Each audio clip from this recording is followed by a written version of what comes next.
Distinguished guests, the President of the United States, accompanied by Jennifer Klein, Ada Limon, Nicole Matthews, Kyle Richard, and Ruth Glenn.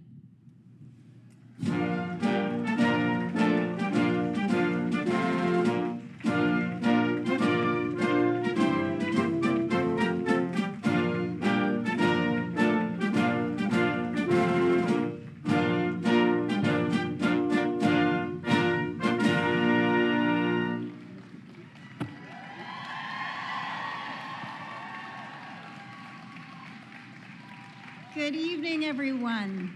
Thank you for joining us to mark the 30th anniversary of the Violence Against Women Act. I'd like to welcome the hundreds of survivors, advocates, and allies with us here today. I'm Jennifer Klein, and I have the honor of serving as the director of the first ever White House Gender Policy Council.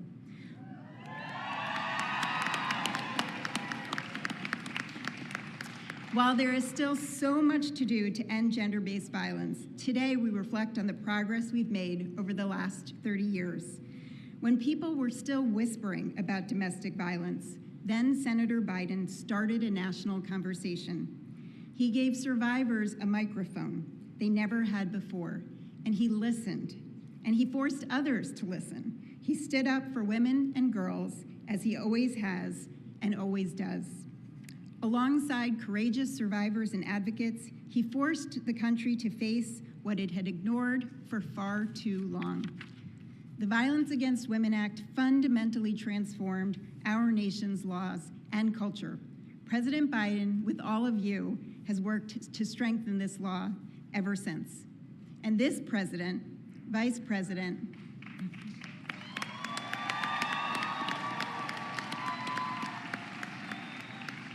this vice president, and the entire administration are fighting every single day to end gender-based violence once and for all.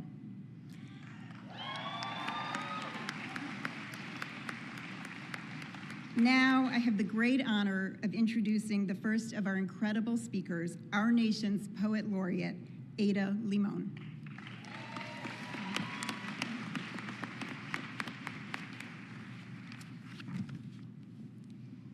It is my great honor to be with you all today to help mark this important occasion. When I was first asked to attend today's ceremony, I thought I'd read a poem I had already written. But a few days went by, and I kept coming back to the significance of this day. And as I held the power of the Violence Against Women Act in my head and in my heart, I decided I needed to compose an original poem. So here is a poem I wrote specifically for this gathering, for today, for all of you. For the sake of us.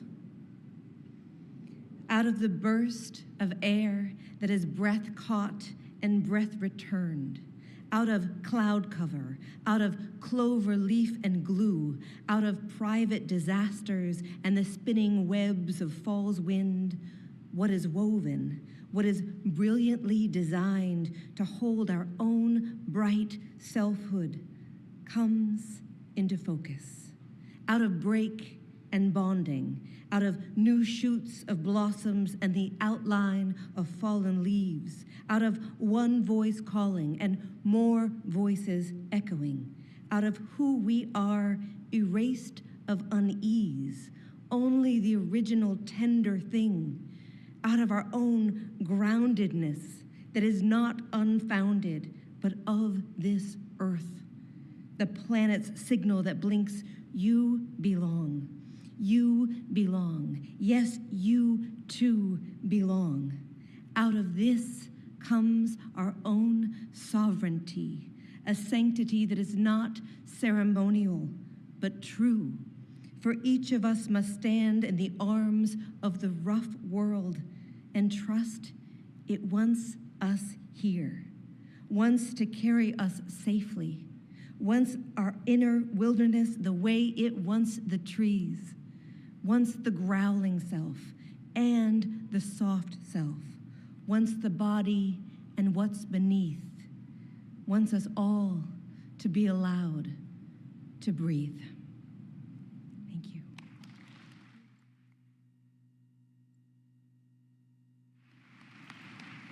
Please welcome Nicole Matthews.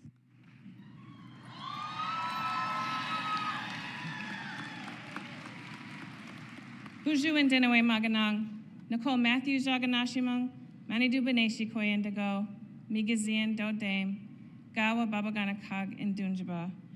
Greetings, my relatives. My English name is Nicole Matthews, and my Indian name means Spirit Bird Woman. I am Eagle Clan, and I'm from the White Earth Band of Ojibwe. I am a survivor of gender-based violence. I am the daughter of a survivor. I am the mother of a survivor. I know firsthand how critical the Violence Against Women's Act is to survivors everywhere. As a child, I remember hiding under my blankets in my bedroom, listening to the sounds of my mom being physically assaulted by my dad. I remember walking past my dad while the police talked to him, and my mom and I were told to find somewhere else to stay for the night because there were no services and there were no shelters to turn to. I remember how angry my mom was at a system that made us, the victims, leave, while the abuser got to stay in the home. I decided then that I wanted to work to create a world where women and children were safe from violence.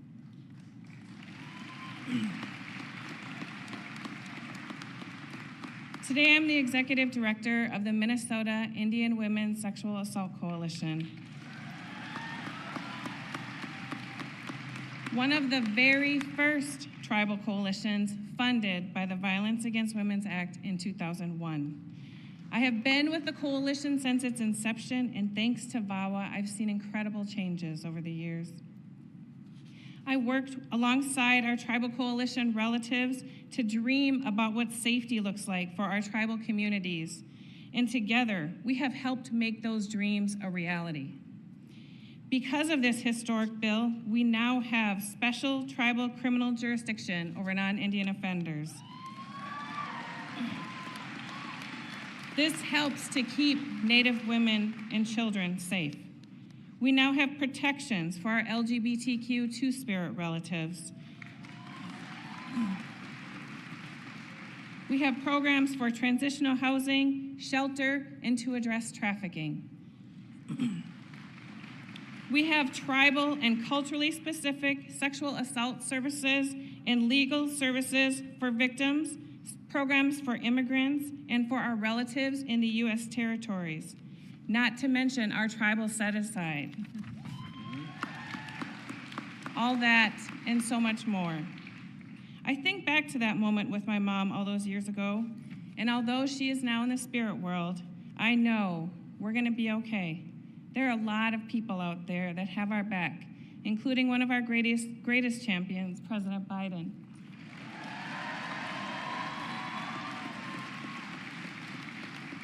I would now like to introduce another champion who has shown how important it is to engage men in this movement, Kyle Richard. Chimigwich.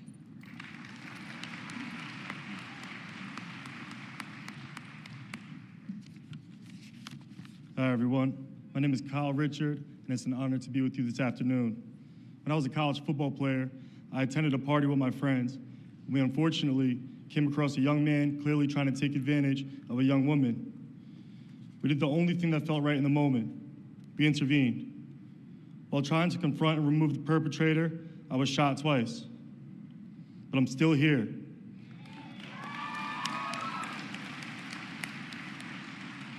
And I still graduated while finishing my college football career. As an athlete, my dream had always been to become a strength and conditioning coach. But after this experience, I became inspired to strengthen something else instead: the culture around violence prevention on college campuses. So I began speaking out. And in 2018, I was honored to receive the It's On Us Biden Courage Award, where I got to speak with President Biden, who at the time was the former vice president. Through his decades of work on the Violence Against Women Act and his commitment to take on gender-based violence, President Biden set the foundation for our work around prevention and support for survivors.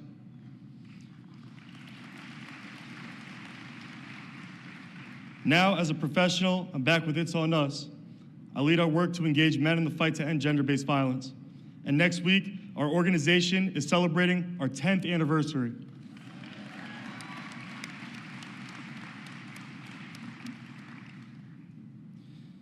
Since President Biden launched It's On Us in 2014, we have empowered millions of college students to take action to prevent sexual assault.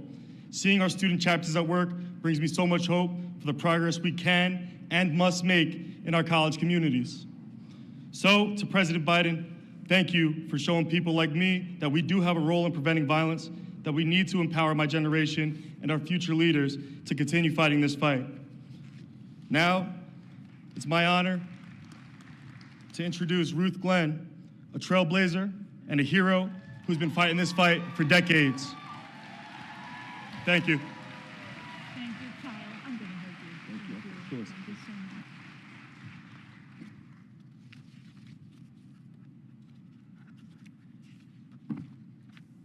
Good evening, everyone.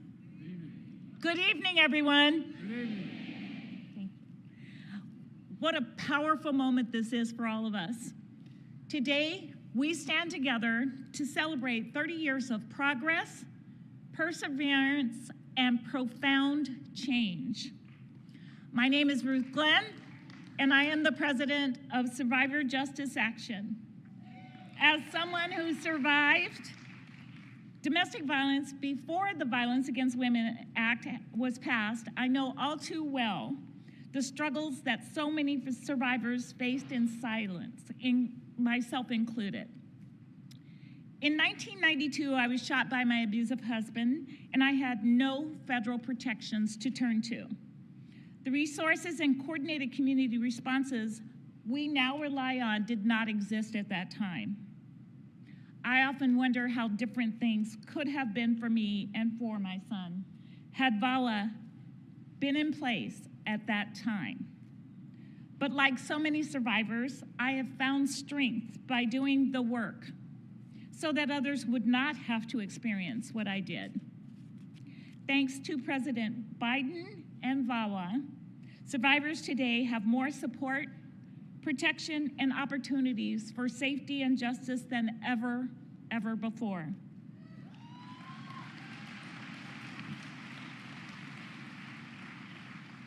What we could not have known in 1994 was that this law would expand from supporting survivors of domestic violence, sexual assault, and stalking to include dating violence and groundbreaking provisions on housing, legal assistance, economic justice, American Indian sovereignty, and services for the LGBTQ community.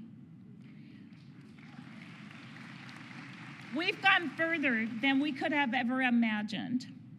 President Biden's vision has set the course for a safer, more inclusive future for everyone.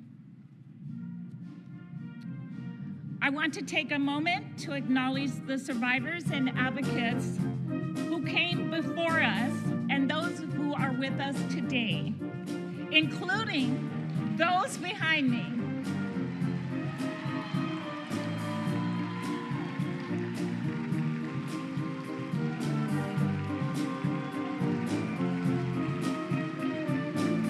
Like many of you in the audience, the leaders you see on the staircase work day in and day out to support survivors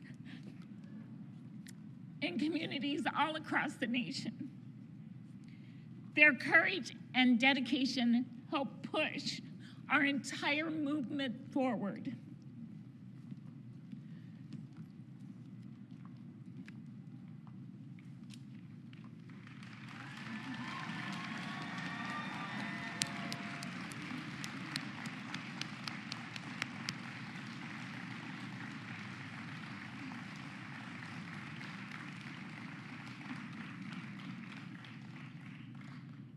And now, to our Commander-in-Chief, the man whose unwavering support and commitment have helped transform the country's response to domestic and sexual violence. The man who authored the original Violence Against Women Act as a senator, the man who fought to strengthen the law again and again as vice president, and the man who today, as our president, continues to fight to ensure every survivor is heard and protected and supported. On behalf of the National Task Force to End Sexual and Domestic Violence and all women, girls, and survivors, thank you, Mr. President.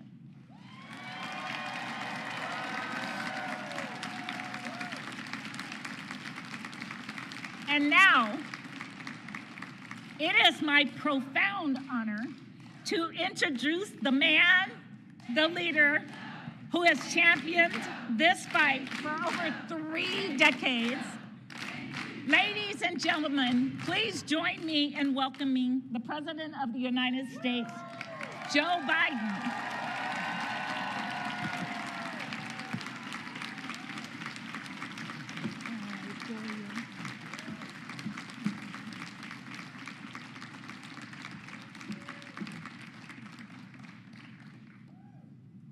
My name is Joe Biden. I'm Jill Biden's husband and Ashley Biden's dad. Thank you, Ruth, Nicole, and Kyle, for sharing your stories. Your courage literally inspires the nation, and we stand with you. The entire nation stands with you. You know, my daughter Ashley, the love of my life and the life of my love, she is, anyway, I'll go get, anyway. I get emotional when I talk about her. And thank you, Ada, and your beautiful poetry. It's also an honor to see so many friends, brave survivors, and devoted advocates. And thank you to the bipartisan members of Congress who worked tirelessly, and I mean tirelessly, to ensure and expand what we're doing here today, as well as the reason I put these glasses on, the sun's shining that way, and I want to see you all over there. As well as the late Dianne Feinstein, Representative Sheila Jackson Lee, whom we miss very much. It wasn't too long ago that we as a country didn't want to talk about violence against women as a national epidemic, let alone do something the government had to address. Society often looked away, and so many places violence against women wasn't a crime. It was referred to as a family affair. We were told addressing it would cause disintegration of the family. That's what I got accused of. Biden was disintegrating the family, not a joke. That was a full-blown campaign. And that shelters, this is one that really angered me, shelters that we were putting in place were nothing more than indoctrination centers. Indoctrination. Few police departments had special victims units. And there was no national hotline to call, none. There was a background. That was the background when I first wrote the Violence Against Women Act in 1990. My goal was to do more than change the law, to change the culture of America. I mean it. Provide more protection and support for survivors, and to create accountability for perpetrators. The way I looked at it, I was raised by a dad, a gentle, decent man. He taught my siblings and me that the greatest abuse of power was to abuse power. And the cardinal sin that a man could do was raise his hand to a woman or a child. So I believed that the only way we could change the culture was by shining a light on that culture and speaking its name. We started holding public hearings, despite senators saying it was too salacious for the public to see. That was one of the arguments. You may be right, Joe, but it's too salacious for the public to see. They won't understand. We had to let America know what was going on. Americans are core, basic, decent people. And I believed that if they could see the truth, we could begin to change things. And that's what happened.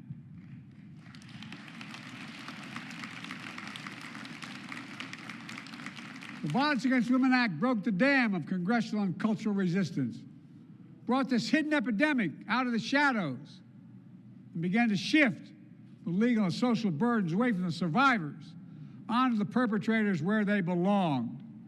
For example, the new law created the first ever national hotline for survivors to get help. It supported shelters, rape crisis centers, housing, legal assistance for women and children all across America.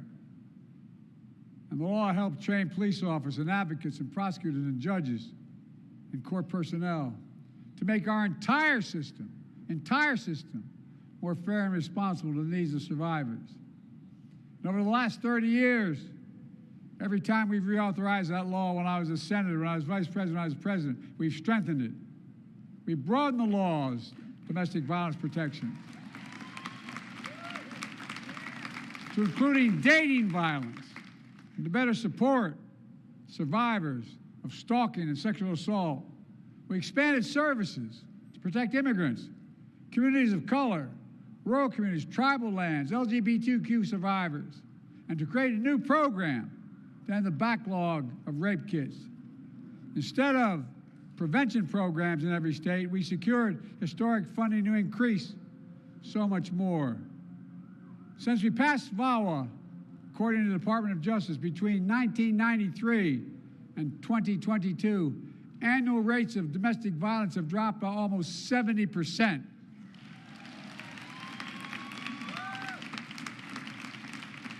While rape and sexual assaults have declined by more than 55%.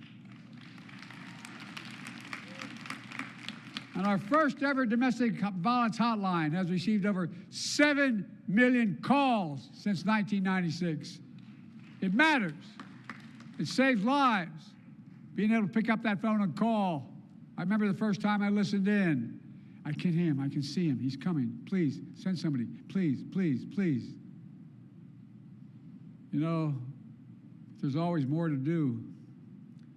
Let me just say the first and best decision I made when I was a nominee in 2020 was selecting Kamala Harris as vice president.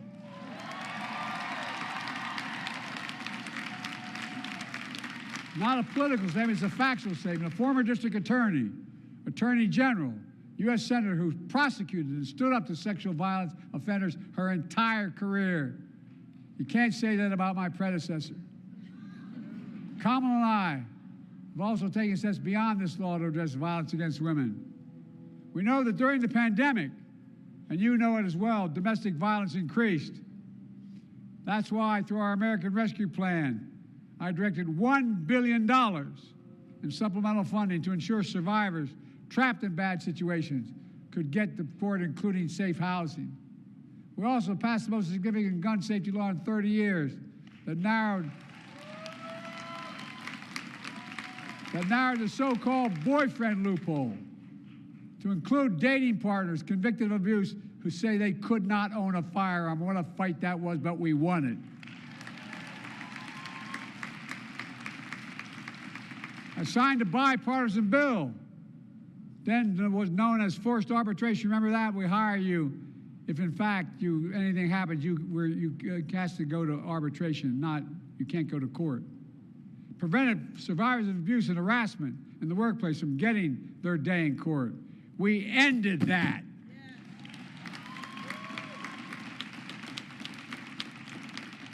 It was amazing the people who opposed us doing that. It just stunned me. And to keep college students safe, we strengthened the protection under Title IX that my predecessor then weakened. Building on the work we started when I was vice president, when I launched the It's On Us program that Kyle mentioned earlier, we're increasing funding to prevent campus assault, sexual assault. It's important. And we've created reforms that fundamentally shift how the military investigates and prosecutes sexual assault and domestic violence, including independent prosecutors who now report outside the military officer command structure. And I want to thank Senator Kristen Gillibrand and Congressman Jackie Spears. Jackie here, I know Kristen couldn't be here. Jackie, if you're here, stand up because you deserve special recognition. I don't see you, but you may be out there. Jackie's leadership in this has made a big difference. For the first time for nearly a decade. The rates of sexual assault and harassment within the active duty military forces are down, finally, down.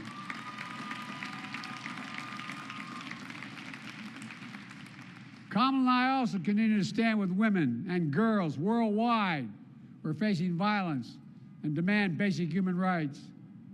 I also signed the historic presidential memorandum to punish individuals around the globe who use rape and sexual violence as a weapon of war and terror.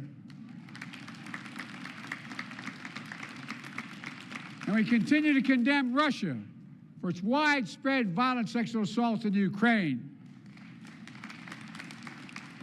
Just as we condemn the terrorist group Hamas and its appalling, despicable acts of rape, mutilation, sexual violence in Israel on October 7th and against hostages in captivity.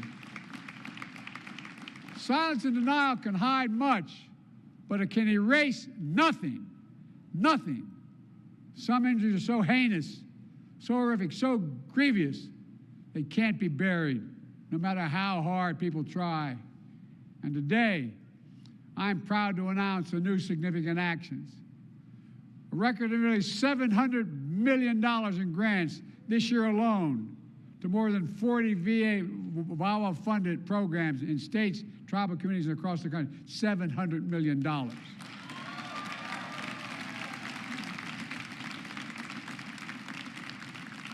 We're also issuing new policies to expand housing protections for survivors, give law enforcement more tools to remove guns from domestic abusers, and we're tackling the next frontier of gender-based violence and abuse, deep fake images and videos generated by artificial intelligence. Back in 2022, we established civil protections for those whose intimate images are shared without their consent. It's now a crime. Today, in response to my call to action, we received new commitments from leading technology companies to combat the creation of exploitive deepfake images and to stop distributing and making money off this kind of sexual abuse, which they're doing now. Folks, but the fact is we know our work never stops. To any survivor who's struggling, I want you to know you're not alone. Doug and I, Kamala and Doug, our entire administration, the entire community have your back. For example, Kamala and I will continue to defend reproductive freedom in America.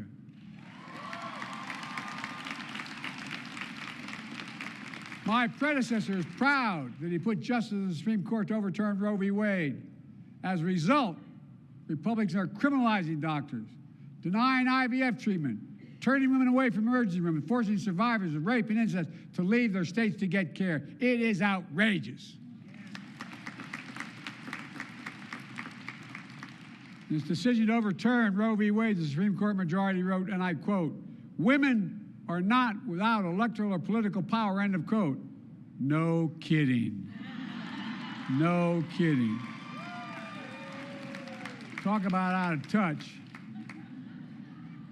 Clearly, the Supreme Court and my predecessors have no clue about the power of women in America.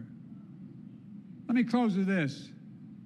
The Violence Against Women Act is my proudest legislative accomplishment in all the years I've served as Senator, Vice President, and President.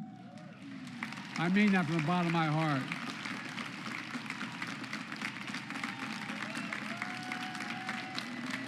Thank you. And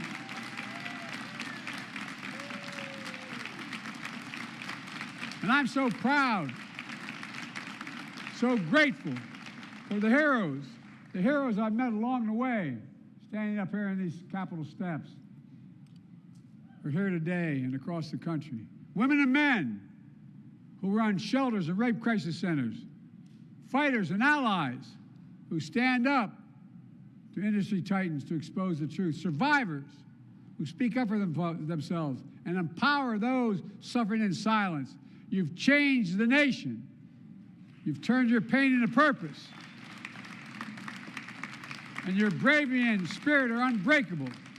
Because of you, and this is not hyperbole, because of you, we're a better nation than we were 30 years ago.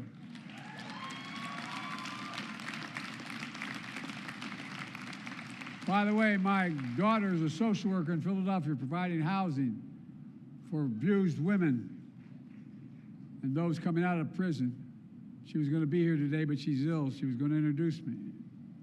I want to thank her and all like her. You all are the reason why, and I mean this from the bottom of my heart. I hear about what a terrible nation. I'm optimistic about our nation. I've never been more optimistic about our future. I really haven't. We have to remember who we are. We're the United States of America. And there is nothing beyond our capacity when we do it together. We're the only nation in the world that's come out of every crisis stronger than we went in. And we're going to continue to fight and end all this scourge that we had to deal with. God bless you all, and may God protect our troops. Thank you, thank you, thank you.